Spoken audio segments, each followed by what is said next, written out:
Jaalalli si qabee si boochisee beeka. Bade bala ani boo'een beeku bo'o.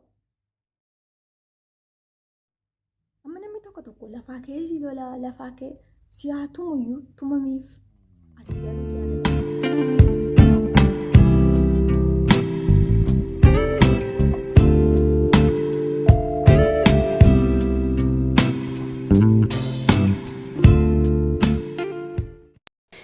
Assalamu alaikum warahmatullahi wabarakatuh. Ashama harka fuudhee hordoftoota Zara Entertainment nageenyi kiyya laggeen gaarreen kutee bahee qilleensa keessaa nawee bakka jirtanitti isin bira haa ga'u.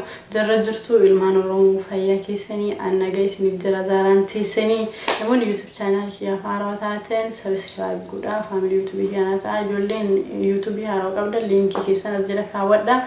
Yaada keessan nu barreessaa. Video like gochuu hin dagatina galatooma isin jaalladha guyyaa har'a keessumaa isin akkaan jaallattan nama isin hedduu jaallattan intala warra leeqaa gamaa Samira Nuruddin nama TikTok irratti hordoftoota baay'ee qabduu fi video babbareedaa kan ergaa qabu haala jireenya biyyaa kan agarsiisu waan hedduu hojjettu akkasuma namni hedduun jaallatu isinis jaallattan anis jaalladhu waliin jirra Samiraan gaafiif deebii fuula Facebook irraan namoonni gaggaafate keessaa gaafii babbareeda filee ergee fi deebisuuf asitti argamuu keetiif hedduu galatoomii ulfaadhu kabajamii Oromoon si jaallata namoota si jaallatan keessaa illee Zaaraan ishee takka maal jedhu waan biraa wanti natti dabalu jiraare uummata waan hin jenneen jedha samuyyee ulee kaameraa hin qabu sila har'aati dhufuuf ol ka'ee dhaabbadhee akkanatti osoo hin taane ol ka'ee dhaabbadhee bakka taa'e kana samuu baga dhufte jechuun sila ol ka'ee dhaabbadha ture ulee kaameraa najeelaa cabdee jirti haga bituuf dirqama guyyaa lammaffaa gaafa deebitu ka'ee dhaabbachuu qabaa taa'uu hin qabu ture kabajasii qaburraa maaliif nama cimaadha nama karaa gaariirra nama jabeessitu waan garana dhuftee gaafa deebiin waliin gooteef hedduu galatoomii. Assalamu alaikum warahmatullahi wabarakatuh. Jarra jirtu fayyaa keessanii ani nagaa kooti alhamdulillah. Ya ummata ko ya fira ko ya Oromoo ko maal ishiin jedha galaana ummata bareeda jirtu fayyaa keessanii ani nagaa kooti. Hordoftooti YouTube Zara Entertainment fayyaa jirtu baga jiraattan ijoollee keenya gaaffii isin gaafattan isinii deebisuuf dhiyaadheen jira. Achumarraan gara YouTube Zara Entertainment yeroo deemtan like, share, subscribe godhaati jajjabeessa ijoollee keenya bukkee dhaabbadhaa ilaaltanii darbuu qofa miti. Garuu waan akka baddee dhufanii tola isinitti himu bara raafuu affeeltanii waxii bukkee hojjettanii ittoo bukkee jechuudha. Yoo na laattan malee hin dubbadhu. Anoonuma dubbadha isiniin jaalladha waan ta'eef jechuudha. Isinirraa waan an naladheef jecha isin dhabu guutuudha na bira. Gamanumaan na duukaa kottaa tokkoon keessan akka manatti namlee gara gaaffiitti nafaan gaaffii tokkoffaa. TikTok akka seentuu maaltu si kakaaseette TikTok akkan seenee hojjedhu kan na kakaase hamman beeku hamman danda'u hammamna kootii tuffatamaan fudhatamaadha yeroo rakkinaa hin beektu miti reega.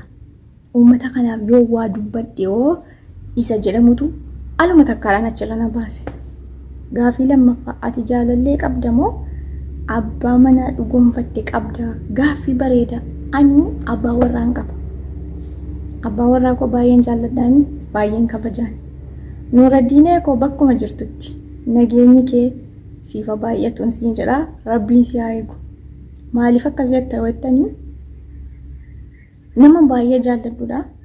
Anaaf obboleessa kootis, abbaa manaa kootis, waa hunda kootis, jireenya kootis, barsiisaa kootis, mana barumsaa kootis. Na barsiisee na guddisee asiin nagahee sababa kanaati baay'een jaalladhaani baay'een kabajaanii abbaa warraan qabaa isiniin mul'ataa laata xiqqishuudha natti fakkaata. Gaaffii 3 mudannoo waa'ee jaalalaa irraa waan qabdu qoodii ani mudannoo jaalalaa waan badaa nama miidhuu hin qabu garuu guyyaa tokko ganna yeroon sun utuuni jaalallee koo kana faana deemu obboleessi kiyya hanga faanatti dhufe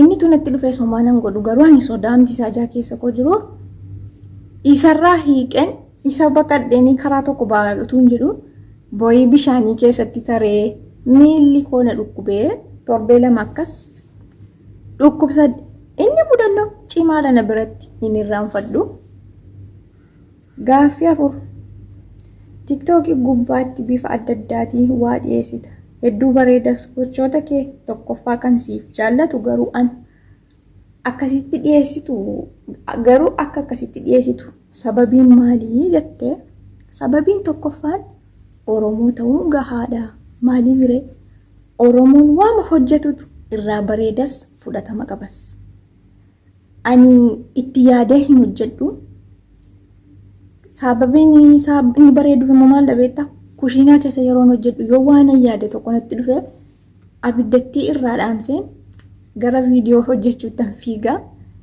utuun hojjedhu illee hojjedha kuteen hojjedha wanta natti dhufe malee yeroo hin kennuuf kanaaf bareedee fudhatama qaba uummata biratti uummati Oromoos immoo waan hojjedhu hin jaallatu ammallee ganaan isinii hojjedha ammallee lafarra jirutti abdiin na eega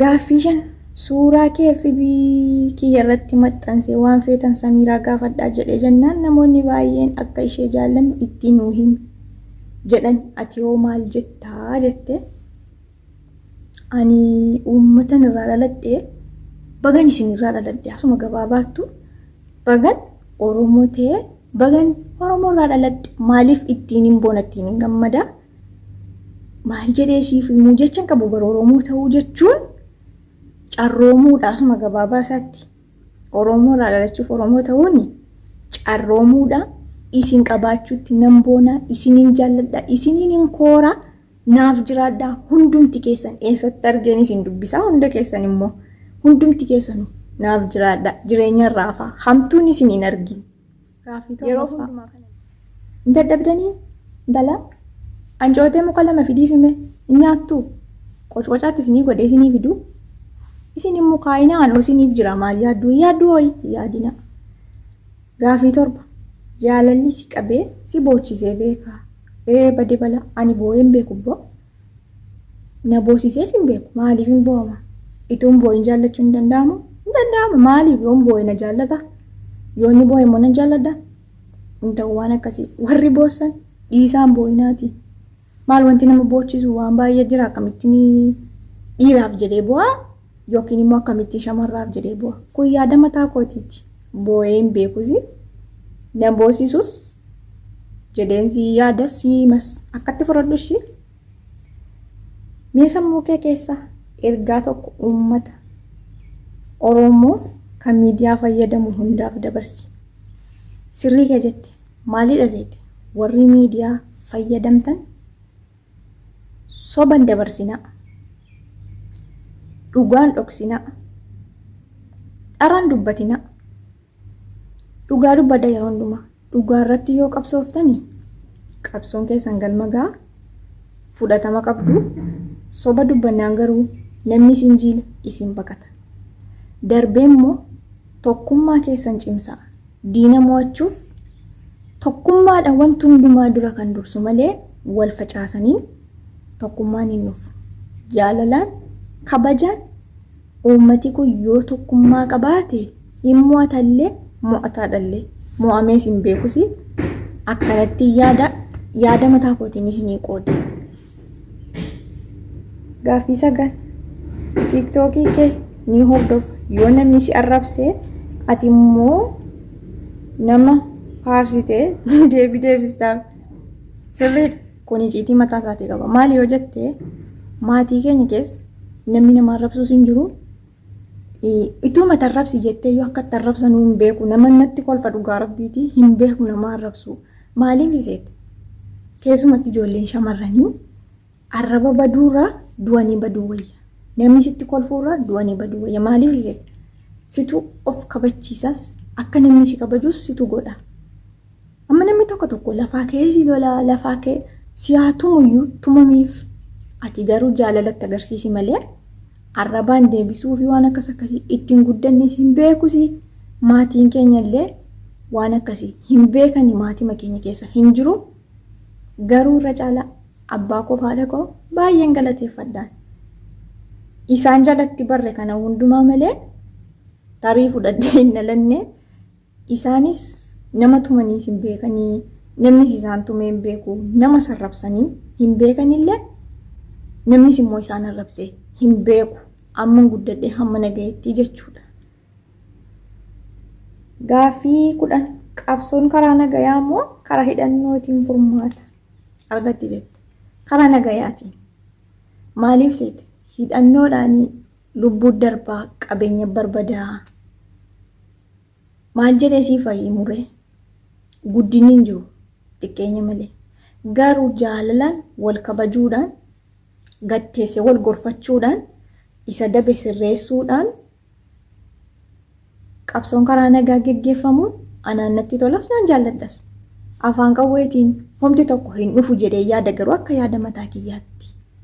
Gattaa obboleessa koo gattaa obboleetti koo jettee yoo wal gorsite inni gorsamu sunis immoo gorsa fudhatee uummata yaadee gadi ilaalee jechuudha. Uummata isaa kabajee jedhee qabsoon karaa nagayaa filatamaadhallee rabbiin illee biyya keenya nagaa haa godhu jedha asumarraan. Gaaffii 11 nama lubbuun jiru isa akka hama jibbitu tokko maqaa nuu waami sababa waliin. An naman jibbuun qabu garuu achirratti biyya lafaarratti kan uumame uumaa rabbii waan ta'eef nama hin jibbu. Hojii isaa tarii jibbuun mala nama tokko jedhee si waamuu hin danda'u kan nama hin jibbu sii gala. Hojii isaa garuu nan balaaleffadha. Hojiin isaa gadhee yoo ta'e, waan gaariin hojjetu yoo ta'e, saba isaaf hin quuqamu yoo ta'e, wanta irraa uumame tokkotti illee yaa'a yoo ta'e, nama sana nan balaaleffadha malee nama jibbu jechuun immoo naan galle garuu naaf nama hin jibban nama kamiin iyyuu nan jaalladha nan kabaja. Namummaa isaarra geenye jirra. Isin jalaa sokkoo kan jedha oomaa miti. Ani isiniif hin jira karaa hundumaa.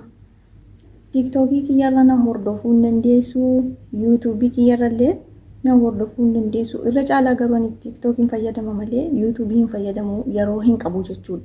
Ishee akka TikTokii kana fiigeema qamisii kootiin ila cilaatti kooti xarragadde lama jeddeen bira bu'aa. YouTubiin garuu sa'aatii baay'ee nama barbaada yeroo baay'ee fudhata waan ta'eef badaa hin naqu garuu achirra hojjechuus inshaallah yoo rabbi jedhee nan hojjedha jedhee yaada. Wanta aadaa isin barsiisu arrabsoo kan hin qabne, qeequu kan hin qabne, hundumarraa bilisa kan ta'e kan uummata Oromoo fayyadu qofa isiniin dabarsa'anii soorettiin keessan. Gaaffii 12 namni si tumee yookiin tumtee beektaa? Tumee sin beekuu, tumamee sin beekuu, tumuufis yaaduu, akka namni na tumus hin godhuu. Kanan siin jedha. Warri gaaffii kana na gaafattan galatooma. Galanni keessan bilisummaa haa ta'u. Asumarraan ergaan isiniif qaba. Uummata Oromoo hundumaaf, ijoollee Oromoo hundumaaf kan keessa jirtanis, kan ala jirtanis, kan biyya keessa jirtanis. Maali yoo jettan ijoollee Oromoo keessumatti warri nama TikTokii fayyadamtanii, YouTubii fayyadamtanii, Facebook fayyadamtan saba biraa ilaala wal guddisuu, wal bira dhaabbatu. Kan keenya wal arrabsuu, wal qeequu, wal xiqqeessu. Kun hin barbaachisu.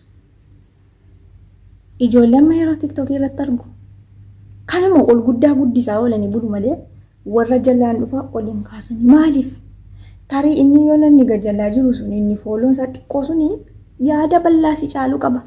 Maaliif namni laayikiin godhuu fi sheeriin godhuu fi yaada isaa ibsachuu sodaata. Wal jajjabeessaati gadi bahi dubbadhu jedhiniiti haamilee torii gadi wal baasaati uummata keessaniif sagalee ta'a. Waan ergaa qabu dabarsaa. Keessumatti immoo shamarran safuu eeggadhaa. Safuu hin cabsina. Maaliif Oromoon safuudhaan beekama. Irra caalaa safuun beekamaadha Oromoo keessatti. Waliin arrabsina, gocha badaa viidiyoo waan argitan irra hin dalagina.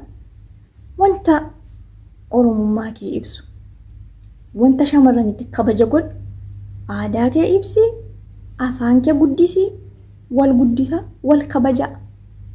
Kanuman isiniin jedha. Isa kaan immoo ittuma fufna wal faana jirra. Har'a kottaatiin na biraa laaqana nyaadha. Beeloftaniittu ka oduumaan inni isin ajjeese miti amma.